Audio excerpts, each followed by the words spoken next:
KKK. The Tuskegee. This is the hospital that sparked the fury of the KKK. The Tuskegee Veterans Hospital was the first federal hospital staffed and operated by black physicians. Oh fuck. Remember the famous Tuskegee Airmen? You know, if they have II, the Ku Klux Klan running around the neighborhood, maybe it wouldn't be the best thing to let people know that. I think I'd keep that under wraps. We got the KKK running around. I'd be like, nah, the hospital, you know. Still black men coming home to a you know, the hospital, it's a hospital, system. regular They hospital. showed up to just any veterans hospital. You know what I mean? They could be turned away or provided subpar care. There was only one hospital in the entire country that could give these vets the quality healthcare they deserve. That's and fire. it happened to be in their hometown of Tuskegee, Alabama. But a federal hospital being run by black physicians didn't come without intimidation and threats of violence. This is how a hospital became a battleground in the fight for civil rights. Oh, what's this? In 1919, See, if you're gonna play something like that, though, you gotta let it run a little longer. Advocating for better medical treatment and facilities for the hundreds of thousands of black soldiers returning from World War I. Why build a black VA hospital in the segregated Jim Crow South? Of the 400,000 black American soldiers that returned from World War I, 300,000 were from the South, with almost no access to treatment. So the government decided to find a suitable location there. Tuskegee was already a place of black healthcare excellence because of the Tuskegee Institute. The Institute's first president, Booker T. Washington, believed the best way for black Americans to seek a future outside poverty was through vocational education and especially better health. What began as the campus infirmary led by Hallie Tanner Dillon, the first certified female physician in Alabama, grew into the first hospital for black Americans in the state, John A. Andrew Memorial Hospital. The hospital served black residents in the surrounding communities and created a vibrant black professional class where doctors like Daniel Hale Williams, the first black surgeon to operate on the human heart, met to train and share ideas. It was not the best African-American health care. This was the best health care, period, because it was not limited by racism, it was not limited by segregation, it was not limited by any of the nonsensical ways that people do it. And by having all the minds come together, something was taking place here that was not ever seen before. After Booker T. Washington's death, Robert R. Moton became the second president of Tuskegee Institute. Moton donated 300 acres of institute land to the federal government for the VA hospital. Tuskegee Institute was a nationwide model of black excellence and progress, and it already housed the John A. Andrew Memorial Hospital on its campus. So Moton envisioned the two institutions working together, and the Veterans Hospital would give black medical personnel an opportunity to practice because there were so few opportunities for them to practice. Having the Veterans Hospital in Tuskegee was a huge win for the Institute, the town, and American history. But after the dust of construction settled, the real chaos began. U.S. government officials had promised the white people in Tuskegee that the hospital would be controlled and operated by whites. At the same time, Moton was pressuring the head of the Veterans Bureau to choose an all-black staff, arguing for the competency and training of black physicians. Moton was fighting for a black administrator of a federal facility, something unheard of during this time. Despite his efforts, government officials decided to hire rumored KKK member Colonel Robert H. Stanley as director of the hospital. And Stanley worked hard to an prevent inside the job hiring is of black crazy. physicians. Stanley wrote to Moton, "It would be utterly impossible to function successfully with a mixed staff of white and colored officers." With nowhere else to turn, Moton appealed to President Warren Harding, asking for black staff to be offered equal opportunity to compete for hospital positions. He also warned Harding of the potential backlash from black voters and the black press. "It will bring down on my head and on Tuskegee Institute an avalanche of criticism which I think would be entirely justified. It will bring down upon your administration throughout the country a storm of protest on the part of the Negro press and from Negroes, North and South, which I think would be most unfortunate."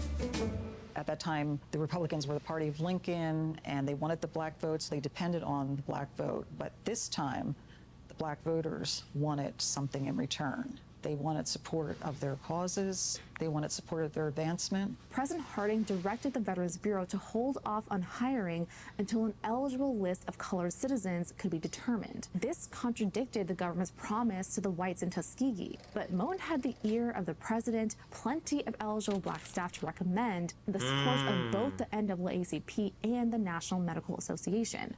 Things were starting I'm not to gonna lie, seem holding hopeful, back on the black but then doctors.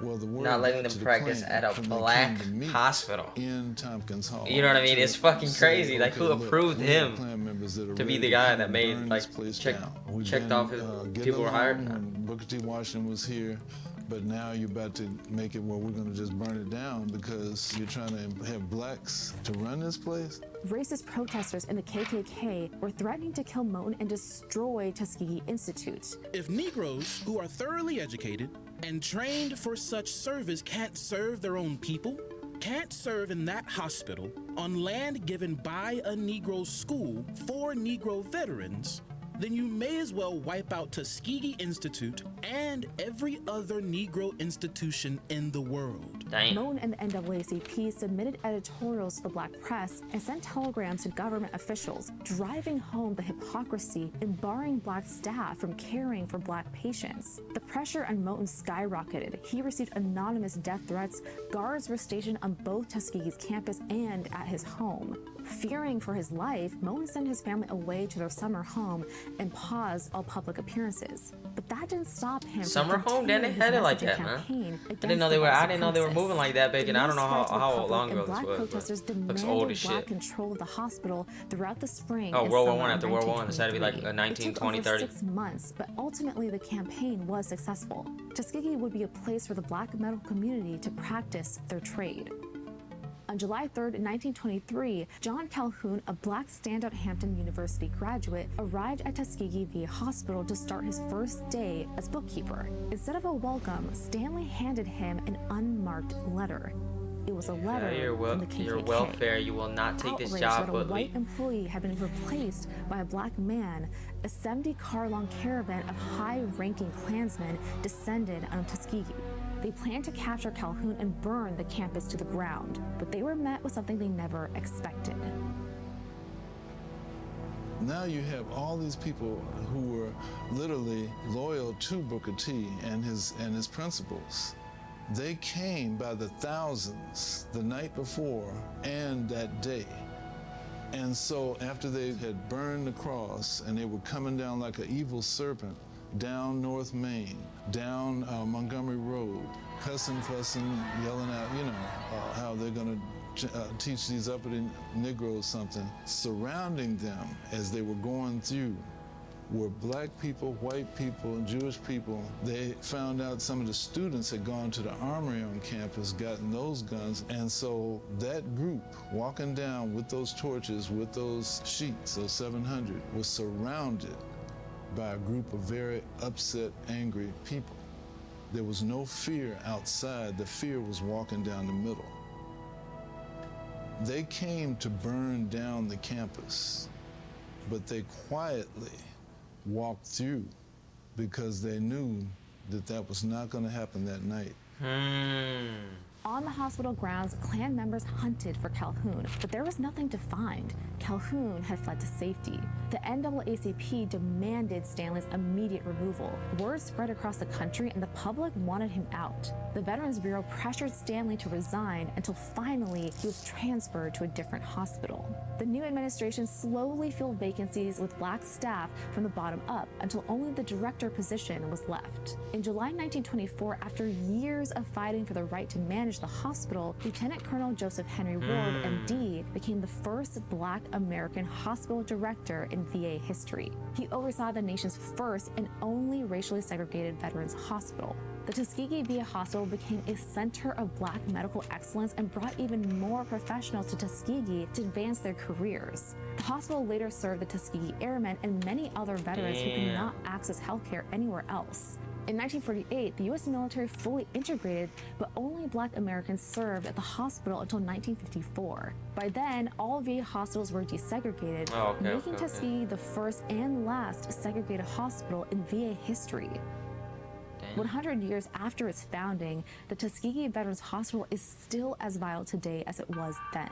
In 1997, the hospital became part of the Central Alabama Veterans Healthcare System, which fills the vital role of serving communities of color in the Black Belt and helps to address healthcare disparities in these areas. While a significant milestone in medical history, this story is one of many in the battle for both equitable healthcare access for communities of color and representation within the medical profession. An assessment by the Federal Agency for Healthcare Research and Quality in 2023 found that Black patients are still more likely to receive inferior medical care and discrimination in healthcare settings compared to white patients. Leaders like Moten recognized that representation among medical professionals was crucial. This representation not only ensured better patient care, but also provided vital opportunities for skilled Black physicians. And although the U.S. has more medical professionals of color today, there is still work to do, with Black doctors making up only 5.7%, even though 14.4% of the population is Black.